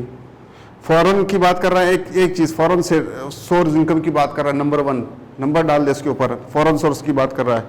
दूसरी बात कह रहा है सिटीजन ऑफ पाकिस्तान हो, ठीक है। तीसरी बात कह रहा है कि भाई वो जो है ना पिछले 3 सालों में 4 सालों में किसी भी एक साल को उठा लें, किसी भी साल वो जो है ना रेजिडेंट नहीं था, पिछले 4 सालों में कोई भी साल जो है ना वो रेजिडेंट नहीं था पाकिस्तान में, ठीक है। तो उसका जो टैक्स एक फॉरेन सोर्स इनकम होगी, ठीक, वो इस साल और अगले साल 2 सालों के लिए एग्जेम्प्ट हो जाएगी। हाँ, 21 और 22, ठीक। अच्छा, where a citizen of Pakistan leaves Pakistan during a tax year and remains abroad during that tax year, any income chargeable under the head salary earned by him outside Pakistan during that year shall be exempt from tax under this ordinance. Salary foreign source salary तो वैसे ही exempt है, ये देने के फ़ायदा ही उन्होंने खाम खट दिया हुआ है। फॉरेन सोर्स सैलरी जो है ना वो है एग्जाम्प्ट। भाई पूछे तो एग्जाम्प्ट डाल दे इसको। फॉरेन सोर्स सैलरी जो है ना यहाँ पे लिख लें अपने पास नीचे, फॉरेन सोर्स सैलरी एग्जाम्प्ट है, वो आपका पार्ट नहीं है उसका कोर्स का, लेकिन पूछ सकता है, ठीक है। इस सब सेक्शन में क्या कह रहा है कि भाई कोई सिटीजन ऑफ पाकिस्तान जो पाकिस्तान जो है ना ड्यूरिंग द टैक्स ईयर छोड़ के चला जाता है और जो है उसी टैक्स ईयर में वो बाहर ही रहता है, तो उसकी जो फॉरेन सोर्स सैलरी होगी वो एग्जेम्प्ट होगी। तो फॉरेन सोर्स सैलरी तो वैसे ही एग्जेम्प्ट है,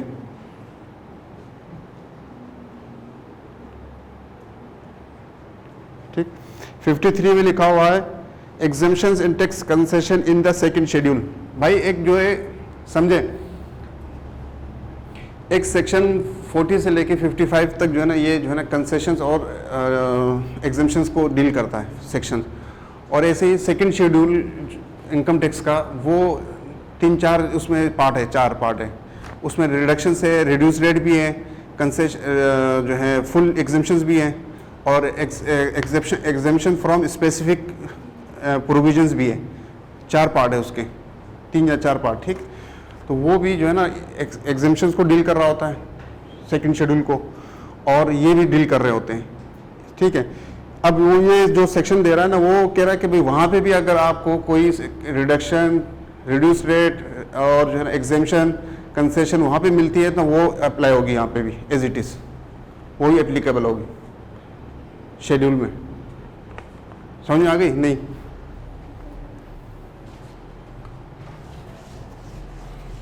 सर ये पता चला कौन से चीज़ें हैं जो सेकंड शेड्यूल में आपका फुल टाइम टीचर अलाउंस, अच्छा 21 हाँ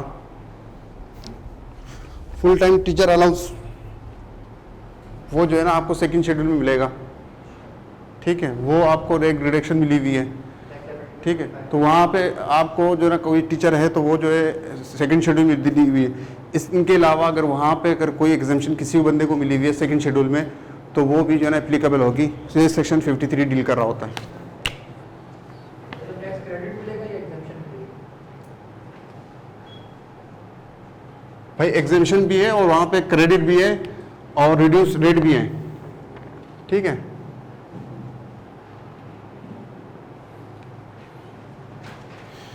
कह रहा है कि the income or classes of income or persons or classes of person specified in second schedule shall a exempt from tax under this ordinance subject to any conditions and to the extent specified therein।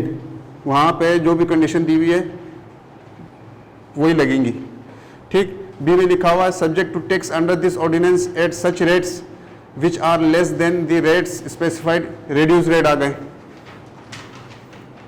एक part आ गया कि भाई exempt है, full exemption, second schedule में कुछ इस तरह चीज़ें हैं, पार्ट 1 में फुल एग्जामेशन मिली है, पार्ट 2 में रिड्यूस रेट की बात कर रहा है। यहाँ पे वो कह रहा है कि अगर वहाँ पे रिड्यूस रेट की मिला हुआ है किसी को, ठीक, तो वो जो है ना इट इज़ यहाँ पे अप्लाई होगा, मिल जाएगा। Allowed a reduction in tax liability under this ordinance subject to any conditions and to the extent, ठीक है, टैक्स लाइबिलिटी में रिडक्शंस वो भी जो है ना पार्ट 3 में आ गया, second schedule. exempted from the operations of any provision of this ordinance, exemption from specific provisions। 153 for example है, 153 जो है ना किस किस पे लागू नहीं होगा वो बताता है, मुख्तलिफ जो है ना सेक्शंस है, जैसे फॉर किसी की सैलरी है एग्जेम्प्ट है फुल, ठीक, तो वो जो है ना 4 पार्ट है उसके, वो 4 पार्ट जो है ना एक दफ़ा नज़र देख लेना। वो कह रहा है कि भाई वहाँ पे अगर किसी को कोई एग्जेम्पशन मिली हुई है, रिडक्शन मिली हुई है, ठीक है, और एग्जेम्पशन फ्रॉम स्पेसिफिक क्लॉज है, तो वो एज इट इज़ यहाँ पे भी लागू होंगे, उनको मिल जाएगा। ये सेक्शन आ गया और उसके रेफरेंस जो है ना शेड्यूल में मिल जाएंगे आपको, ठीक। अच्छा, ये फिर आगे एक लंबी चौड़ी कहानी लिखी हुई है कि पढ़ लेते हैं इसको, कि the board with the approval of the federal minister in charge में from time to time pursuant to the approval of the economic coordination committee of the cabinet whenever circumstances exist to take immediate action for the purpose of national security, natural disaster, national food security in emergency situations, protection of national economic interest in situation arising out of abnormal fluctuations in international commodity prices, implementation of bilateral and multilateral agreements, or granting an exemption from any tax imposed under this ordinance, including a reduction in the rate of tax imposed under this ordinance, or a reduction in tax liability under this ordinance, or an exemption from the operation of any provisions, 4 बातें, of this ordinance to any international financial institution or foreign government owned financial institution operating under an agreement, memorandum of understanding, or an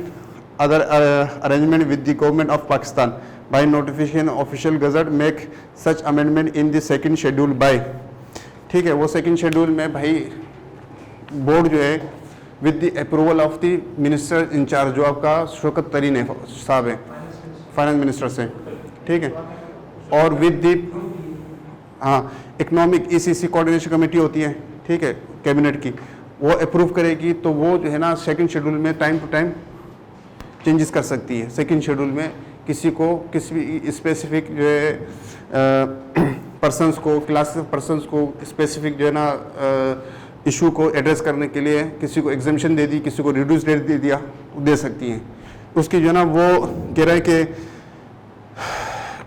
वो कब तक valid होगा, वो आगे नीचे section ABC में कह रहा है, बाई एडिंग एनी क्लॉज और कंडीशन दियर इन। वो कह रहा है कि इसमें जो है ना सेकंड शेड्यूल में वो इस अमेंडमेंट कर सकते हैं थ्रू SRO के लिए SRO ही होगा, बोर्ड कर सकता है, जिसमें जो है ना वो सेकंड शेड्यूल में ऐड कर सकता है एनी क्लास और कंडीशन दियर इन, और फिर जो है ना सेकंड शेड्यूल में ओमिट कर सकता है कोई क्लास, ठीक है, कंडीशन दियर इन। और तीसरा है making any change in any clause और कंडीशन दियर इन, ठीक, as the government may think fit, and all such amendments shall have effect in respect of any tax year beginning on any date before or after the commencement of the financial year in which the notification is issued। अच्छा, ये आगे जो है ना ऐसी बातें, ये सिर्फ पढ़ने के लेवल तक ठीक है, आपको सिर्फ ये बात पता होनी चाहिए कि भाई सेकंड शेड्यूल में board with the approval of the minister in charge amendment कर सकता है। इसको इस सारे पैरा को साइड पे लिख लें, बस करेक्ट यही है, बस ख़त्म। इतना जो है ना आप क्या कर सकते करेंगे याद करके।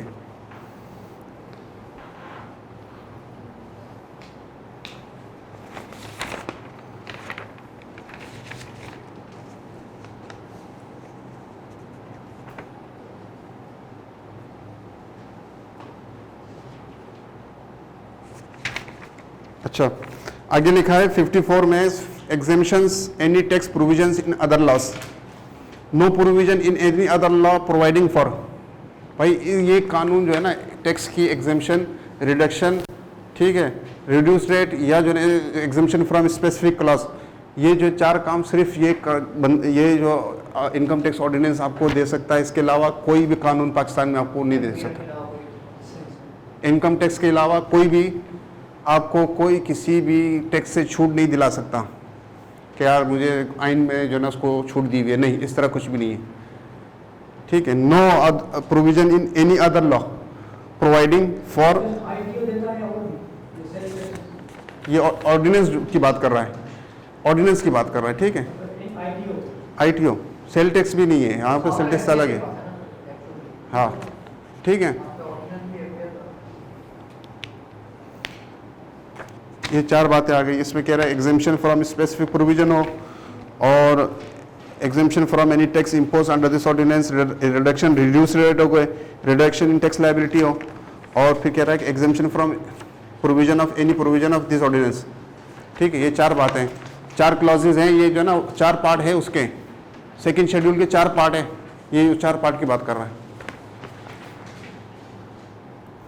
लिमिटेशन ऑफ एग्जेम्पशन, ठीक, where any income is exempt from tax under this ordinance, the exemption shall be in the absence of specific provision to the contrary contained in this ordinance, limit to the original recipient of that income, and shall not extend to any person receiving any payment wholly or in part out of that income।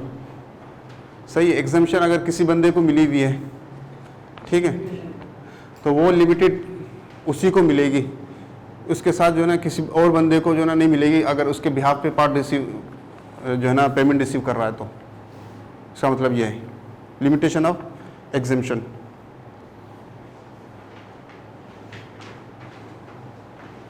इसमें याद रखने वाली बातें ये हैं कि जैसे आपसे ये पूछ सकता है कि किसी बंदे को है फलां एक्ट के तहत जो है ना एग्जेम्पशन मिली हुई है और वो जो है ना इसको छूट दी हुई है, तो वेदर वो पूछेगा भाई ये एक्ट जो है ना कर सकता है नहीं कर सकता है, किस तहत कानून के तहत ये जो है ना अलाउबल है, ठीक है। तो आपका कंसेप्ट क्लियर होना चाहिए कि भाई इनकम टैक्स ऑर्डिनेंस के अलावा कोई भी एक्ट जो है ना आपको टैक्स से छूट जो है छुटकारा नहीं दे सकता। इनकम टैक्स ही होगा पाकिस्तान में सबके लिए, ठीक है। फिर जो है ना अब आप जो है एक काम कीजिएगा, ये जो है ना आज बहुत सारी जो है ना हमने डिस्कशंस किए, ये आप जो है ना आपके जहन से निकल जाएंगी। आज जाके ना इसको पढ़ेंगे जहन में रहेगी, वरना ये निकल जाएंगे आपके जहन से आज ही, ठीक है। दूसरा जो है ना आप अपने पास जो है ना छोटे छोटे नोट बना लें, इन चीज़ों के नोट बना के अपने पास रख लिए, कहीं चलते फिरते देख लिए क्या था, तो वो चीज़ आपके जहन में रहेंगी। क्योंकि मुझे लग रहा है ज़्यादातर लोगों को ना सेक्शन याद नहीं है, सेक्शन याद नहीं है। सेक्शन में जो है ना 2 4 5 क्वेश्चन आपके मिस हो जाएंगे तो आप जो है ना फंस जाओगे।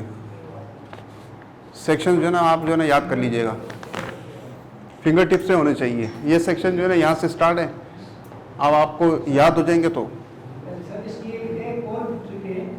सबसे पहले वो सेक्शन याद करें जो रोजमर्रा जिंदगी में हमें वो वर्ड्स देखें, सपोज पेनल्टी देखिए, सपोज स्कॉलरशिप देखिए, प्रेसिडेंट मानस देखिए, तो वो इसी का आसान हो जाएंगे।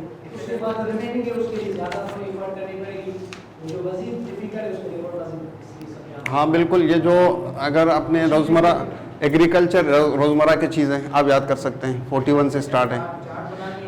सबसे पहले आप तो स्टार्ट यहाँ से करेंगे यार, एग्जेम्पशन कहाँ से स्टार्ट है 41 में। अब इसको आप तोड़ेंगे, सही है, पहले तो आपने इसको डिवाइड कर लिया इसमें, फिर इसको तोड़ेंगे यार, ये जो ना 41 कौन सा सेक्शन था, 42 कौन सा था, 43 कौन सा था। इसमें अगर आप इस तरह याद कर ले कि यार एग्रीकल्चर इनकम जो है वो रोज़मर्रा उससे रेलिवेंट है, ठीक है। Diplomatic and United Nations exemptions, ये भी मतलब सुनते रहते हैं भाई फलां सफारतकार आप वज़ीर आज़म से मुलाकात करने आ गए, ये इससे करने आ गया, ठीक है, वो भी हम सुनते रहते हैं। तो ये सेक्शन 42 हो गया। इसकी कंडीशन भाई आपने यूँ करके 2 निकाल ली, उसमें जो है ना यूनाइटेड नेशंस और इसकी डिप्लोमेटिक मिशंस की, ये 2 चीज़ें यहाँ पे लिख ली, आपका सेक्शन पूरा हो गया। याद करने रट्टा नहीं लगाना यार, रट्टा लगाओगे तो मतलब आप अपना टाइम ज़ाया करोगे। रट्टा नहीं लगाना, सिर्फ उसमें जो है ना नंबर याद कर लेना, इसका जो है ना थीम याद कर लेना कि इसमें क्या चीज़ थी, तब जो है ना याद होगा। वो कॉन्सेप्ट भी देंगे, कॉन्सेप्ट भी देंगे, ठीक है। आपने सिर्फ जो है ना याद जो रखने वाली चीज़ें हैं ना, इसका नाम याद रख लेना है, सेक्शन याद रख लेना है, ठीक है। और उसमें क्या था भाई, 2 बातें थी, 3 बातें थी, वो आपने याद रख ली हैं।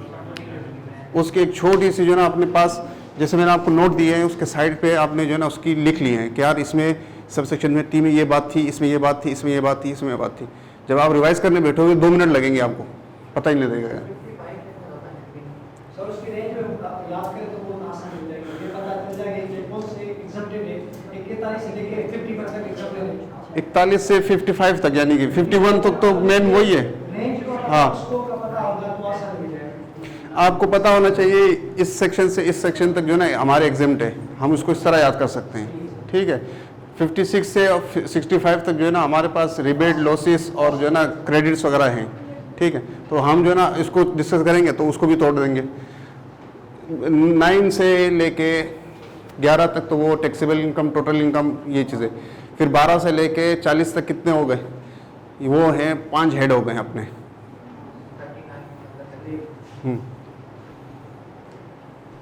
5 हेड है हमारे पास।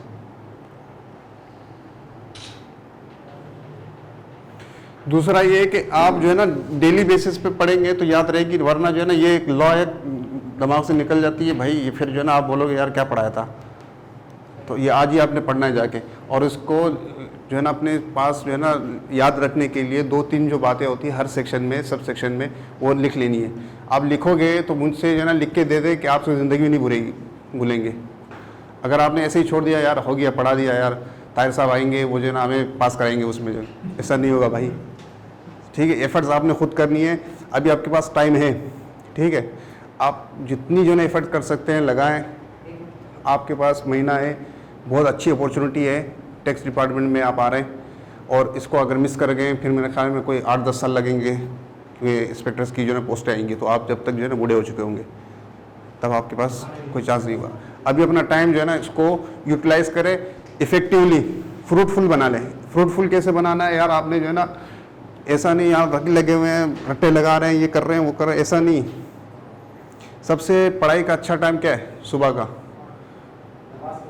नमाज के बाद पढ़ लें भाई, नींद पूरी हो, ऐसा ना हो बस बाज़ लोग जो है ना उस टाइम सो रहे होते हैं, नींद से उठ के जो है ना यार हाँ यार बहुत इफेक्टिव टाइम में नींद आ रही होती है, ऐसा नहीं है। नींद आपकी पूरी हो, सुबह उठ के पढ़ें, 2 घंटे पढ़े 3 घंटे, वो आपके लिए बहुत इफेक्टिव है, सही है। लॉ है, ये भूल जाता है बंदा, हम जो भूल जाते हैं क्योंकि ये हमारे डेली रूटीन में यूज़ में नहीं है ये चीज़ें, ये हम भूल जाते हैं। और सर इसके अलावा एक मेरा क्वेश्चन लेना था कि इसमें से सब सेक्शन में भी आपके अंदर सब सेक्शन सब क्लास होते हैं। सपोज ये होता है कि 47 का सब क्लास थी, तो वो याद करें या वो याद नहीं वो नहीं कर सकते, वो कर ही नहीं सकते, क्या कितना करोगे। मेन सेक्शन का जो नाम है ना वो आप याद रखें। क्लॉजेज जो है ना सब सेक्शन 2 उस क्लॉज फलाना, इसमें जो है ना ये लिखा हुआ है, जो लिखा हुआ वो पता हो आपको, लेकिन वो याद नहीं कर सकते आप, ठीक है।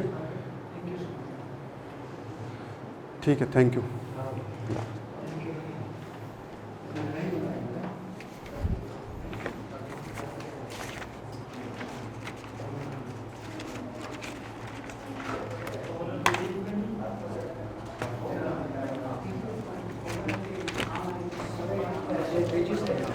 मैंने दिया यार उनको, उनसे लेना किसी